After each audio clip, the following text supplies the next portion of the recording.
خواتین و حضرات، سائنس میں اور کتاب اللہ میں ایک فرق ہے۔ کتاب اللہ ایک فیصلہ کن امر کا اجرا کرتی ہے اور سائنس ہارڈ وے سے اسے سیکھنے کی کوشش کرتی ہے۔ جب سائنسسٹ اس مقام تحقیق تک پہنچ جائیں جو کتاب اللہ میں درج ہے تو پھر اس میں مزید تغیر ممکن نہیں ہو سکتا۔ فرض کیجئے اللہ نے کہا وَجَعَلْنَا مِنَ الْمَاءِ كُلِّ شَيْءٍ حَيٍّ، ہم نے تمام حیات کو پانی سے پیدا کیا۔ یہ تھیسس پہلے موجود نہیں تھا۔ اہل یونان اور اہل روما اسے کچھ اور سمجھتے تھے اور دوسرے لوگ کچھ اور بعد ازاں جب سپونٹینیس گروتھ کا سلسلہ آیا خود بخود تخلیق ہونے کے نظریات پیدا ہوئے، حتیٰ کہ 19ویں 20ویں اور 21ویں صدی تک یہ فیصلہ کن عمل طے ہو گیا، اس پہ مزید ریسرچ نہیں ہو سکتی۔ یہ فائنل ہو گیا کہ all life is created out of water۔ اب یہ بات اللہ کے کلام کے درجے تک پہنچ گئی، وَجَعَلْنَا مِنَ الْمَاءِ كُلِّ شَيْءٍ حَيٍّ، یعنی اللہ کی بات تک سائنس پہنچ گئی۔ اب اس پرٹیکولر فیکٹر میں ترقی نہیں۔ اب یہ ممکن نہیں کہ کوئی سائنسدان اٹھ کر کہے کہ زندگی پانی سے پیدا نہیں ہوئی ہے۔ یہ مرحلہ پورا ہوا مگر ابھی تو قرآنی تحقیق کے بے شمار مراحل پورے نہیں ہوئے۔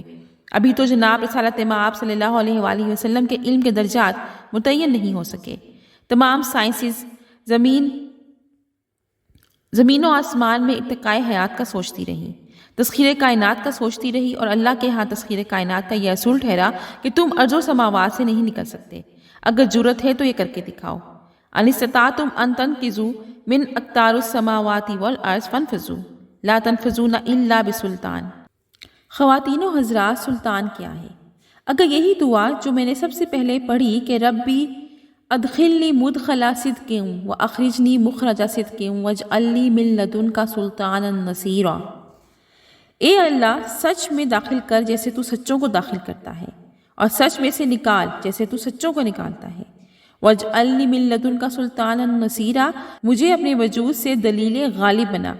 اگر سلطان نصیر دلیل غالب ہے اور قدر و منزلت علوم میں سب سے بڑی منزل ہے، خداوند کریم کے قول کے مطابق تم سلطان نصیر کے بغیر ارض و سماوات سے آگے نہیں۔ آج تمام سائنسی ارتقائی قوتیں اس بات پر مصر ہیں کہ مریخ سے آگے بڑھنے، دوسرے سیاروں پہ بستیاں بسانے اور کائنات کو فتح کرنے کے لیے بلینز آف ایئرز درکار ہیں، مگر خواتین و حضرات ایک بہت بڑا مسئلہ درپیش ہے کہ کشش ثقل جس پہ انسان کا انحصار تھا تیز رفتاری میں باطل ہو جاتی ہے۔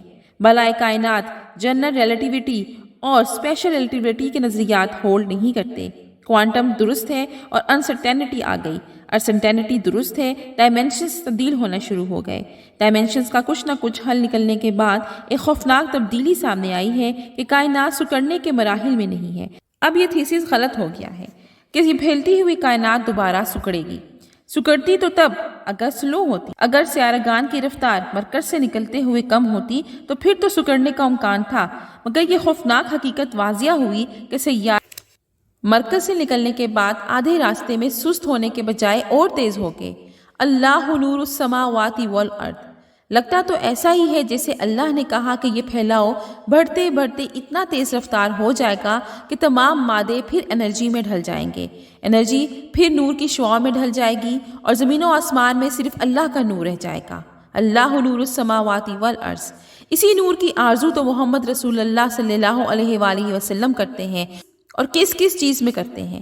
اللہم اجعل لی فی قلبی نورا وفی بصری نورا وفی سمعی نورا وعن یمینی نورا وعن یساری نورا وفوقی نورا وتحتی نورا وامامی نورا وخلفی نورا واجعل لی نورا۔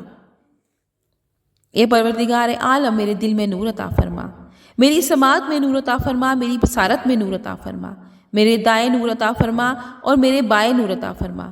خداوند کریم سے رسول اللہ صلی اللہ علیہ وآلہ وسلم ہر چیز میں نور طلب کر رہے ہیں۔